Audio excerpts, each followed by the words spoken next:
Penolakan adalah sesuatu yang tidak dapat dihindari, sebuah bagian yang tak tergoyahkan dari pengalaman manusia. Hampir setiap orang mengalaminya ketika berusaha mengejar impian, aspirasi, maupun tujuan. Entah itu dalam urusan cinta, pekerjaan, atau pertemanan, penolakan selalu menimbulkan rasa tidak nyaman.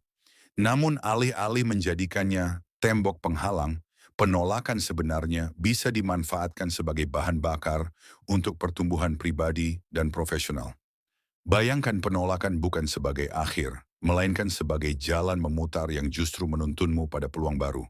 Inilah saatnya kita belajar membalik naskah penolakan, mengambil inspirasi dari kata-kata bijak Marcus Aurelius dan filsuf-filsuf kuno.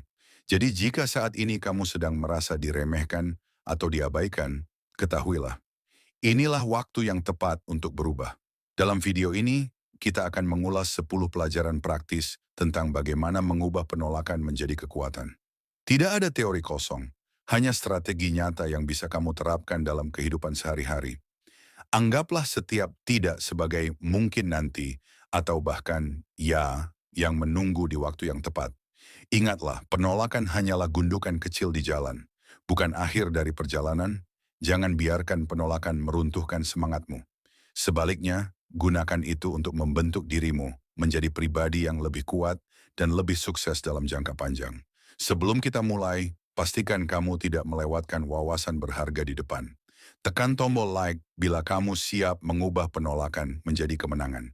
Jika belum berlangganan, klik subscribe sekarang juga agar tetap terhubung dengan konten yang memberdayakan. Pelajaran pertama, bersikaplah seolah-olah mereka tidak ada. Jika seseorang memperlakukanmu seakan-akan kamu tidak penting, jangan biarkan itu melukai harga dirimu. Sebaliknya, tetaplah percaya diri dan jangan terpaku pada ketidakpedulian mereka. Ini bukan sikap sempit, melainkan cara ampuh untuk menegaskan nilaimu. Jika seseorang mengabaikanmu, biarkan saja. Itu masalah mereka, bukan milikmu. Dengan memilih untuk tidak terlibat, kamu secara halus mengatakan, aku pantas mendapatkan yang lebih baik. Seperti memegang cermin untuk memantulkan kembali sikap mereka, kamu menunjukkan kekuatanmu tanpa harus berkata apapun. Fokuslah pada tujuan hidupmu, pada kebahagiaan yang bisa kamu ciptakan sendiri. Isi waktumu dengan aktivitas yang memberi energi positif, membaca, berolahraga, belajar keterampilan baru, atau bersama orang-orang yang benar-benar menghargaimu. Rasa sakit karena diabaikan memang nyata, tapi kamu bisa mengubahnya menjadi kesempatan untuk bertumbuh. Tingkatkan kepercayaan diri, biarkan ketidakpedulian mereka lewat begitu saja, dan ingatlah, nilaimu tetap sama meski orang lain gagal melihatnya. Tindakanmu akan berbicara jauh lebih keras daripada diamnya mereka. Pelajaran kedua, putuskan kontak diam bukan sekadar tidak bersuara. Diam adalah alat yang sangat kuat untuk menjaga ketenangan emosi. Bayangkan saat kamu diabaikan, naluri pertama mungkin ingin segera memperbaiki keadaan, menghubungi mereka, atau mencari penjelasan. Tapi justru disinilah kebijaksanaan muncul. Pilihlah untuk berhenti sejenak. Dengan tidak merespons, kamu memberi dirimu sendiri ruang untuk bernapas dan berpikir. Ingat, nilaimu tidak ditentukan oleh apa yang orang lain pikirkan. Dia memberi kesempatan untuk refleksi, menata ulang tujuan, dan mengingatkanmu akan hal-hal yang benar-benar penting. Di dunia yang serba cepat dan menuntut respons instan, memilih diam bisa menjadi sesuatu yang memikat. Itu memberi pesan bahwa kamu tidak mudah goyah dan bahwa hidupmu jauh lebih besar daripada sekadar satu penolakan. Diammu bukan untuk membuat orang lain menyesal, tapi untuk menunjukkan bahwa kamu kuat, fokus, dan bebas dari kendali opini luar. Pelajaran ketiga, buktikan mereka salah dengan cara benar. Ketika orang lain meragukan kemampuanmu, jangan jadikan itu sekadar motivasi untuk mencari validasi dari mereka.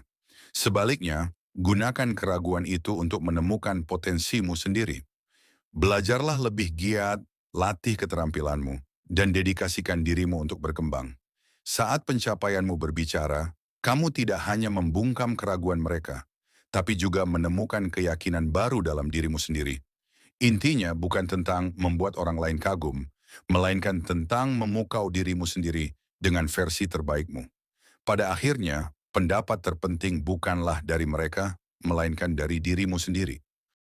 Pelajaran keempat, kendalikan emosimu. Penolakan memang menyakitkan. Naluri pertama seringkali ingin melampiaskan emosi, marah, sedih, atau kecewa. Namun stoisisme mengajarkan hal yang berbeda. Tetap tenang di tengah badai. Ketika seseorang menolakmu, berhentilah sejenak. Tanyakan, apa sebenarnya yang membuatku begitu terganggu? Seringkali bukan penolakannya yang menyakitkan, tapi rasa tidak aman dalam dirimu sendiri. Belajarlah untuk fokus pada hal yang bisa kamu kendalikan, pikiran dan tindakanmu. Jangan biarkan penolakan orang lain mendikte nilaimu. Dengan tetap ramah, tulus dan penuh perhatian, tanpa mengharap imbalan, kamu menunjukkan kekuatan yang sejati. Pelajaran kelima, buktikan nilaimu alih-alih, bersedih karena ditolak.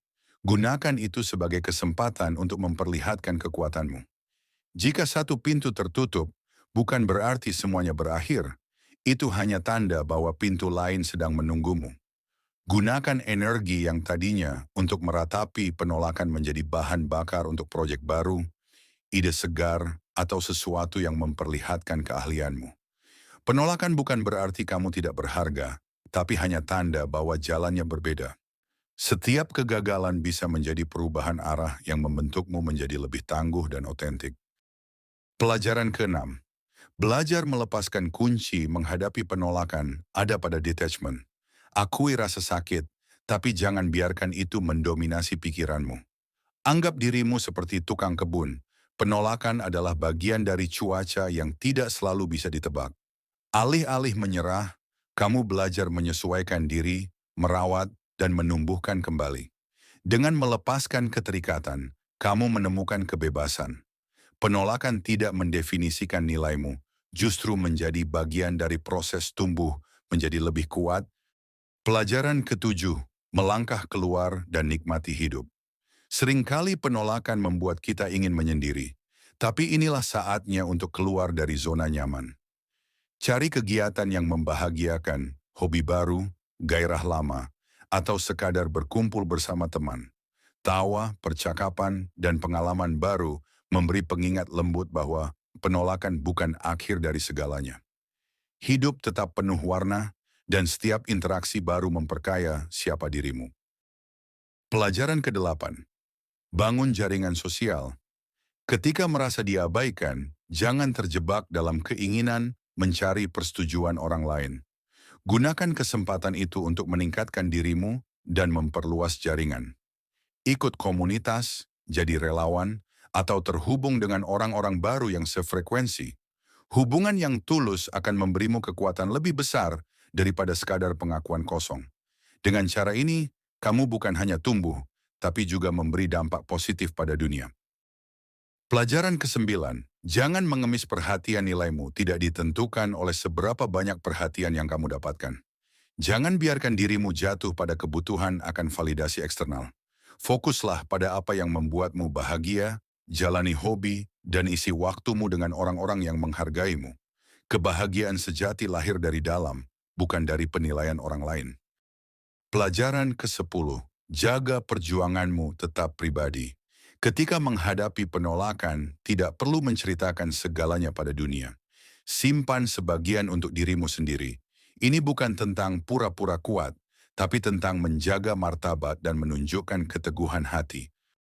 Kita telah berjalan bersama melalui 10 pelajaran penting ini, mulai dari bersikap tidak tergoyahkan hingga menjaga ketenangan batin. Ingat, setiap kali mendengar tidak, itu bukan akhir, melainkan undangan untuk tumbuh. Sekarang giliranmu. Terapkan strategi ini dalam kehidupan sehari-hari. Alih-alih melihat penolakan sebagai kegagalan, anggaplah sebagai kesempatan emas untuk menemukan dirimu yang lebih kuat. Saya menantikan ceritamu tentang kemenangan, perjuangan, bahkan kegagalan yang membuatmu belajar. Jadi jangan lupa tekan subscribe, aktifkan notifikasi, dan tulis pengalamanmu di komentar. Jika bingung harus menulis apa, cukup ketik. Kekuatan dalam kesulitan untuk menunjukkan bahwa kamu ikut bertahan dan melangkah maju. Terima kasih sudah bersama dan sampai jumpa di video berikutnya.